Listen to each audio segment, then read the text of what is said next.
Cancer is uncontrolled spontaneous growth of the cell. Generally cancer क्या होता है? Cancer is spontaneous uncontrol. Spontaneous यानी बहुत ज़्यादा सेल्स किसी ऑर्गन की डिवाइड करना शुरू करते हैं और डिवाइड इतने होते हैं कि अनकंट्रोल डिवीजन होता है, उसी को हम कैंसर कहते हैं। तो कैंसर 100 से ज़्यादा कैंसर के टाइप का पता चल चुका है। और कैंसर में जो ट्यूमर फॉर्म होता है, ट्यूमर अक्सर हम बार आप सबको पता है 2 टाइप के ट्यूमर होते हैं, एक है बेनाइन ट्यूमर और दूसरा है मैलिग्नेंट ट्यूमर। बेनाइन ट्यूमर जो होता है इसको सर्जरी करके निकाला जाता है क्योंकि वो एक स्पेसिफिक लोकेशन पर होता है, उसके ऊपर कैप्सुलेटेड स्ट्रक्चर होता है, उतना कट कर निकाल दो, वो जगह आपको आप बच गए समझ लो। लेकिन मैलिग्नेंट ट्यूमर ऐसा होता है कि वहाँ पर वो मेटास्टेसिस करता है, एक जगह से दूसरी जगह स्प्रेड होता है, एक जगह से दूसरी जगह जाकर अपने सेल्स को भी मल्टीप्लाई करता है, दूसरे हेल्दी ऑर्गन को भी इन्फेक्ट करता है और वहाँ पर अपने नए नए सेल्स को तैयार करता है। इसलिए पता नहीं चलता कि वो कौन सा रीजन है जिसको सर्जरी कट कर निकाले। इसलिए यहाँ पर इट मेक्स वेरी कॉम्प्लिकेट। अगर वहाँ पर मैलिग्नेंट ट्यूमर है तो ये काफ़ी डेंजरस हो जाता है। The person who can diagnose and treat and prevent the spread of disease, यानी वो एक्सपर्ट, वो डॉक्टर जो कैंसर का स्पेशल होता है उसे ऑन्कोलॉजिस्ट कहते हैं। Then study of cancer is called the oncology. The cancers are classified, किस जगह पर है बॉडी के, कौन से पार्ट को कैंसर हो गया, उसके हिसाब से उसका क्लासिफिकेशन किया गया। द पहला क्लासिफिकेशन है कार्सिनोमाज। हाँ, याद रखो सबके आखिर में ओमास लगाया गया। ओमास जिसको लगाया गया वो कैंसर का नाम होता है, सिर्फ ल्यूकेमिया में छोड़कर।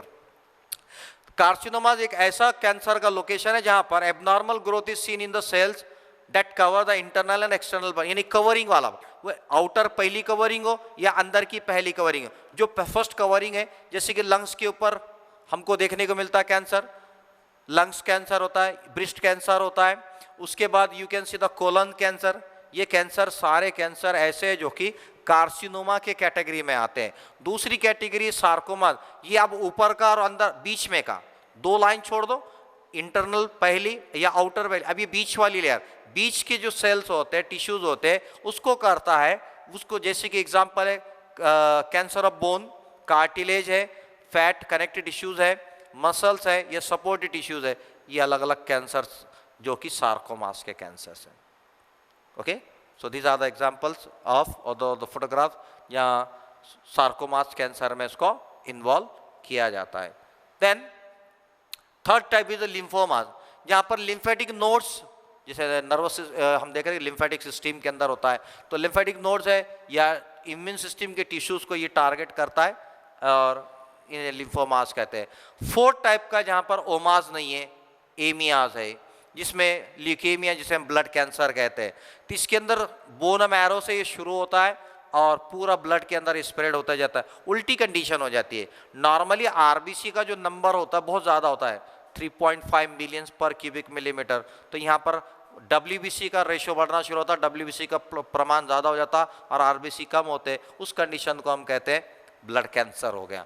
Then adenomas, adenomas is nothing but the cancer जहाँ पर कुछ ग्लैंड्स पर करता है, जैसे कि थायराइड ग्लैंड देखिए हमने, पिट्यूटरी ग्लैंड, एड्रिनल ग्लैंड, ये ग्लैंडुलर टिश्यूज को टारगेट करता है, तब ऐसे कैंसर को एडिनोमास कहते हैं। So this is the last classification. Now symptoms of cancer, cancer हो गया बल्कि कैसा पहचानेंगे? तो सिम्टम्स में cancer tumour can be felt and seen through the skin, lump on breast और ऑन टेस्टिकल, यानी ब्रेस्ट पर हो या टेस्टिस पे हो या स्किन पर हो, हम उसको फील कर सकते हैं। जैसे कि कहीं तो भी ऐसा नया कुछ तो भी गार्ड जैसा बन रहा है तो समझ जाना कि कुछ तो सिम्टम है, एक सिग्नल है, हो सकता है वो फैट का भी हो सकता है, इसलिए एक स्टार्टिंग सिम्टम है। बाद में दूसरी निशानी है कैंसर हो गया बल्कि कि आपकी स्किन पर कहीं तिल है, कहीं मसा है, ये जो तिल और मसा होता है उसका साइज जो नॉर्मल पहले था वो साइज बढ़ाना शुरू होता, तो समझना कि यार साइज चेंज हो रहा, कुछ तो बॉडी के अंदर चेंज हो रहा है, कैंसर का सिम्टम्स है। देन ओरल कैंसर जो होता है, मुंह का कैंसर, जहाँ पे व्हाइट कलर के धब्बे लगना शुरू होते हैं, दांतों का रंग चेंज हो जाता है, जबान के ऊपर भी धब्बे लगना शुरू होते हैं, ये ऐसे स्पॉट्स होते हैं, ये देखने को मिलता है हमको। देन और उसके बाद मैलिग्नेंट के में लिम्फेडिनोपैथी, लिम्फेटिक सिस्टम जैसे कि बगल है, जांग है, ये सूजना शुरू होता, जैसे कि देखो ये फोटोग्राफ में इसके बगल यहाँ पर सूजे हुए, इसे कहते हैं लिम्फ एडिनोपैथी। देन बाद मरतबा कुछ मरतबा ऐसा होता है कि कैंसर वर्टिगो जिसमें चक्कर आना शुरू होते हैं, गिर जाता है, पूरी तरह से उसको अपने कब्जे में ले लेता है। लंग्स का कैंसर में सांस लेने में परेशानी होती है, सांस ले नहीं पाता, ब्रीथ शॉर्ट हो जाती है, लीवर बड़ा साइज हो जाता है, पीला हो जाता है, हड्डियां टूट जाती है, दर्द होना शुरू होता, बड़े आसानी से हड्डियां झटका लगा कि टूट जाती, टुकड़ा हो जाती। ये भी कैंसर के सिम्टम्स है। ट्रीटमेंट डिपेंड करता है कि कैंसर कौन से स्टेज में, 3 स्टेज में कैंसर होता है। तो यहाँ पर दूसरा, उसकी एज क्या है, वो बच्चा है, बूढ़ा है, जवान है, उसकी ताकत कैसी है, वो दुबला है, पतला है, वो इलाज कौन सा करना है, दवा को बर्दाश्त कर सकता है क्या, पर्सनल कैरेक्टरिस्टिक्स पर डिपेंड करता है कि ट्रीटमेंट कैसा करेंगे। There is no single treatment for the cancer, there is no single treatment for the cancer, often combined therapy is given. अक्सर वहाँ पर 2 से 3 अलग अलग ट्रीटमेंट को कंबाइन कर दिया जाता है, उसे कंबाइंड थेरेपी कहते हैं। तो कौन सी? एक है सर्जरी, सर्जरी के अंदर उतना पार्ट को कट कर वो जो माउथ का है उसको कट कर निकाला जाता, इसे कहते हैं सर्जरी का। और दूसरा है रेडिएशन, अल्ट्रावायलेट रेडिएशन देकर वो जो कैंसरस सेल है उसको मार दिया जाता, सेल पर लाइट मार के सेल रोक दिया जाता उनका मार। और उसके बाद है कुछ केमिकल थेरेपी। ये केमिकल थेरेपी जिसे हम कहते हैं कीमोथेरेपी, बहुत स्ट्रांग सीवियर होती है, अक्सर पेशेंट के पूरे बाल झड़ जाते हैं, स्किन पूरे ऐसा बूढ़ा लगना शुरू हो जाता है। उसके बाद इम्यूनोथेरेपी काफ़ी एडवांस है, एंड जीन थेरेपी ये भी काफ़ी एडवांस है। ये दोनों टेक्निक अपने पास ज़्यादा देखने को नहीं मिलती है, लेकिन this are the most effective technique जहाँ पर उसको क्योर किया जा सकता है। एड्स, ये हमारा लास्ट डिसीज है, द एड्स। एड्स का फुल फॉर्म है acquired immuno deficiency syndrome.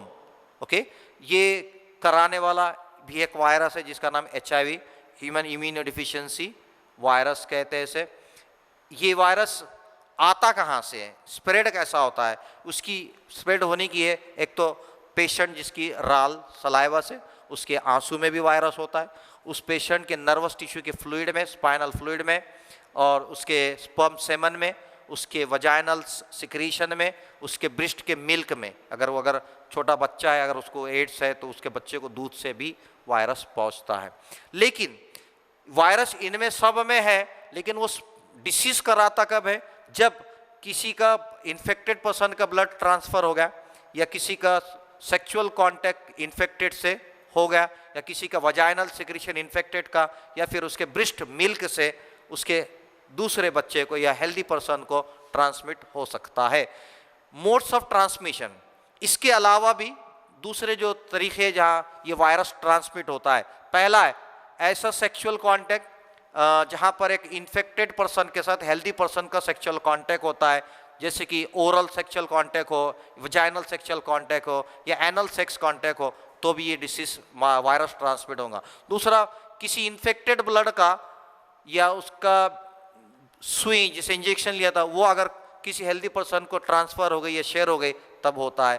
From infected mother to child through the transplantation, यानी अगर कोई माँ प्रेग्नेंट है, अगर उसको एड्स है तो उसका होने वाला बच्चे को भी वो एड्स ट्रांसमिट होगा प्लासेंटा से या उसके मिल्क फीडिंग से भी ट्रांसमिट होना।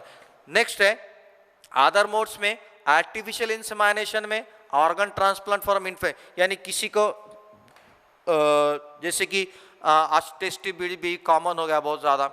जनरली हम देखते हैं कि स्पर्म डोनर्स होते हैं, वो स्पर्म डोनेट अगर करने वाला अगर एड्स का पेशेंट था और चेक करे बिना अगर वो ब्लड स्पर्म किसी को आर्टिफिशियली इंसेमिनेट टेस्टी बेबी के लिए ट्रांसफ़र करे तो वो औरत को या फीमेल को भी कैंसर होगा। या फिर नेक्स्ट है कि किसी का हार्ट या किडनी या कोई ऑर्गन उसने डोनेट किया और वो इन्फेक्टेड था तो उसको भी वो ट्रांसमिट हो जाएगा।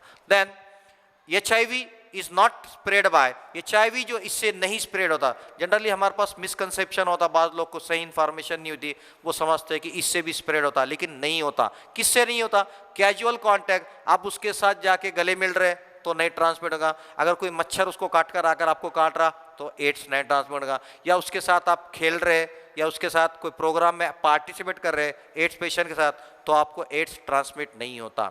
सिम्टम्स क्या है एड्स के? सिम्टम्स ये है, लक्षण ये है कि बॉडी के अंदर कुछ सेल्स है जिसको CD4 टी लिम्फोसाइट सेल कहते हैं, इनकी तादाद, इनका काउंट जो है तो 200 सेल्स पर क्यूबिक मिलीमीटर से कम होना शुरू होती है। पहला सिम्टम ये है। इम्यून सिस्टम ऐसे पर्सन की इतनी कमजोर, प्रतिकार शक्ति इतनी वीक हो जाती है कि छोटे से छोटा माइक्रो ऑर्गेनिज्म उसको बीमार कर देता है, वो अपॉर्चुनिस्टिक हो जाता है, आने वाले हर माइक्रो ऑर्गेनिज्म को अपॉर्चुनिटी देते रहता है। कॉमन सिम्टम्स में उसको ठंड लगती है, थोड़ा सा बुखार आता है, फिर उसको पसीना आना शुरू होता है। नाइट के वक्त में, अक्सर नाइट में इसको बहुत ज़्यादा स्वेटिंग होती है। उसके लिम्फ नोड्स, बगल जांग सूजना शुरू होते हैं, वीकनेस हो जाता, इसका वेट लॉस, इसे स्लिम डिसीज भी कहते हैं। इतना स्लिम हो जाता है कि काफ़ी एकदम ये पेशेंट्स है, देखिए इनके सिम्टम्स यहाँ हमको सब में देखने को मिलेंगे। ये स्किन के ऊपर है, ये बॉडी के ऊपर, ये फेस पे, ये माउथ में, ये हाथ, इसके स्किन पूरी रेकल हो गई, जैसे you can see, eyes, face, body, organs patient के। ये है एड्स पेशेंट्स, ये पूरा स्लिम हो गया एड्स पेशेंट। यहाँ आप देख सकते हैं कि बिल्कुल उसके बॉडी के ऊपर पूरे सिर्फ स्किन है, मसल पूरे not, almost fat and muscles are lost. देखिए ये पेशेंट्स हैं, ये भी पेशेंट है।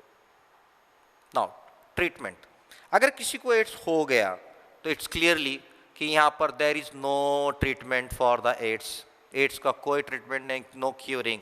इसका सिर्फ इतना किया जा सकता है कि कुछ मेडिसिन है जो पेशेंट 2 महीने में मरने वाला है, वो 5 महीने बाद मरेगा, बस उसकी लाइफ बढ़ा दी जा सकती, बचाया नहीं जा सकता। नो ट्रीटमेंट, इसका कोई ट्रीटमेंट नहीं है, but can increase the life duration. सिर्फ वो ट्रीटमेंट जो दे दे जिससे लाइफ बढ़ती है, वो highly active anti retroviral therapy है, जो कि कई ड्रग्स को जोड़कर बनाई गई एक थेरापी है।